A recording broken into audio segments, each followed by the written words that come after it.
Hello, welcome back to Kim Reads as we continue with A Little Princess. Chapter 4 The Saga of the Diamond Mines. Not long after that, Sara received a letter from her father with some very exciting news. For weeks on end, it was the chief topic of conversation around the school. An old school friend had come to India to interest Captain Crewe in diamond mines.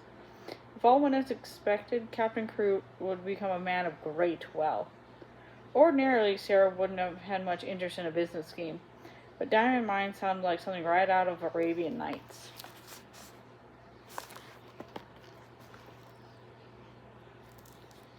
Being so spiteful, Lavina told Jessie that she didn't think the diamond mines existed.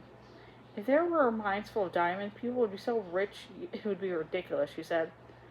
I believe you hate her, Jessie retorted. No, I don't, snapped Lavina, but I don't believe in mines full of diamonds. Well, people have to get them from somewhere, Jessie teased. Maybe so, said Lavina. What I really don't like about Sara is that she's always pretending she's a princess. Someday I'll challenge that fancy title of hers. It was unpleasant, but Sara made up her mind to forget it. A week before her birthday, she received a startling letter from her father. His health was not good. He also had concerns about the diamond mines. However, he told her that he made wonderful plans for her birthday. His special present to her was a doll from Paris, completed with a magnificent wardrobe. He was very anxious to know if she would like it. Sara wrote back and said that she knew she would love the doll, but that she thought that would be her last doll. No one will ever take Emily's place, but I am sure I'll love the last doll very much. Captain Crewe had a splitting headache when he got his daughter's letter, but it helped take his mind off his business worries and cheer him up considerably. The whole school was caught up in preparations for Sara's birthday party. The main classroom was decorated with garlands of holly, and there were vases of red roses and baby's breath everywhere. On the big table were candles and plates of little sandwiches, a chocolate birthday cake, and strawberry tarts. The cook had made a 3-fruit punch for the younger girls and jasmine tea for the older ones. Just before she left for the party, Sara discovered a little package wrapped up in brown paper in her sitting room. She opened it and found a pincushion made of faded red flannel with black pins in it to form the words, "Many happy returns." At the moment, the door opened slowly. Betty peeked in. "Do you like it, Miss Sara?" she asked. "Like it?" cried Sara. "You darling Becky, you made it yourself." Immediately, she rushed over and gave her friend a big hug. "I love you, Becky. I do. "Oh, miss," Becky said, "thank you most kindly. It isn't good enough for you. The flannel wasn't new." The festivities began very grandly. Miss Minchin, in her finest silk gown, led Sara by the hand. They were followed by a butler carrying the box with the last doll and a housemaid struggling with another big present.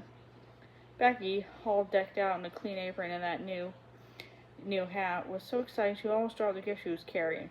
"Go and stand over there," Miss Minchin commanded Becky, waving the direction of the door. "Not too near the young ladies."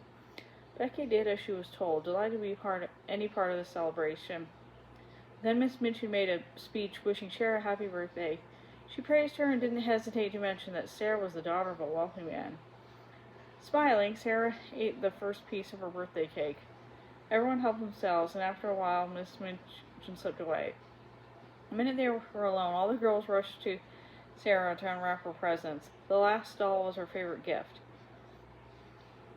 The doll was so exquisite that all the girls, even Lavina and Jessie, raved about her. "She's almost as big as Lottie," Jessie said. Lottie clapped her hands and danced around, Sara and the doll giggling in sheer delight. "She's dressed up for the theater," said Lavina. "Look, her cloak is lined with ermine." "Let's open her trunk," Sara cried excitedly. And all the girls crowded around her as she lifted out the tray after tray of clothes. "Suppose," Sara said as she put a large black velvet on her elegant doll, "suppose she understands what we all are saying is delighted to be the object of much admiration." "You're always supposing things," said Lavina with a very superior air. "There's nothing nice as supposing," Sara replied. "If you If you suppose anything long enough, it seems as if we're real. They were all very, that's all very well if you're wealthy, Lavina retorted, but suppose you are a beggar. Sara stopped arranging the doll's plumes on the last doll's hat and became very thoughtful. I believe I could. If one were a beggar, one would have to suppose and pretend all the time. It wouldn't be easy. Afterwards, Sara thought about how strange is that she had just finished saying this. That just at that moment, Miss Amelia came in. She asked to speak to Sara alone.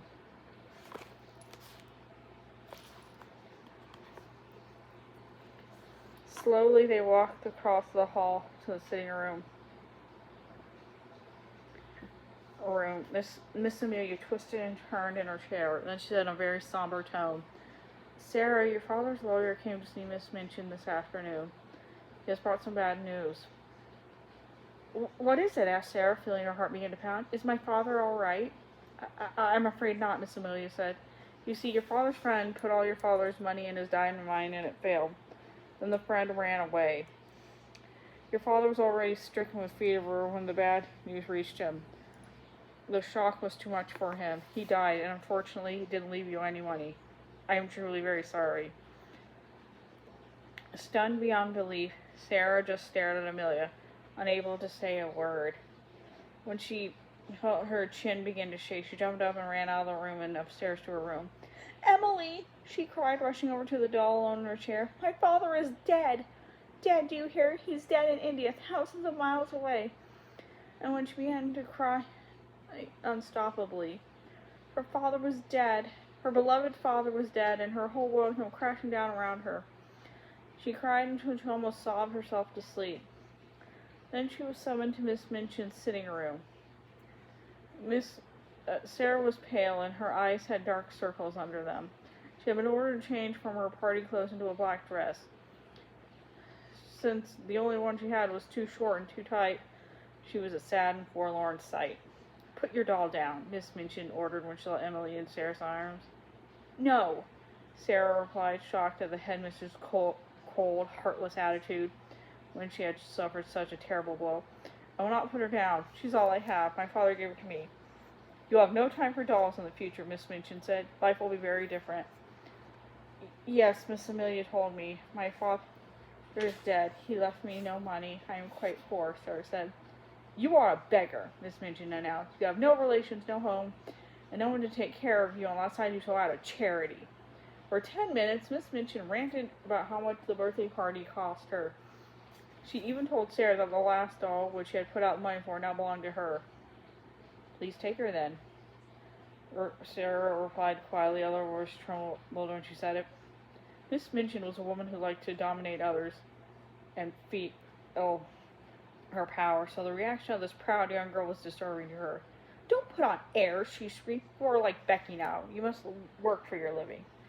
"Can I work?" Sara asked, almost relieved. "You're a smart girl," Miss Minchin conceded. "If you make yourself useful, I may let you help. You speak French very well, and you can help with the younger girls. There will be lots of errands to run and work in the kitchen. If you don't please me, you will be sent away. Remember that. Now I expect you to thank me for my kindness in giving you a home." Sara took 2 or 3 steps in the direction of the door. Suddenly she turned. She spoke, and her voice did not waver. "You are not kind. You are not kind at all, and this is not a home." And then she ran out of the room before Miss Minchin could stop her or say another word. And that's the end of that chapter. See you later.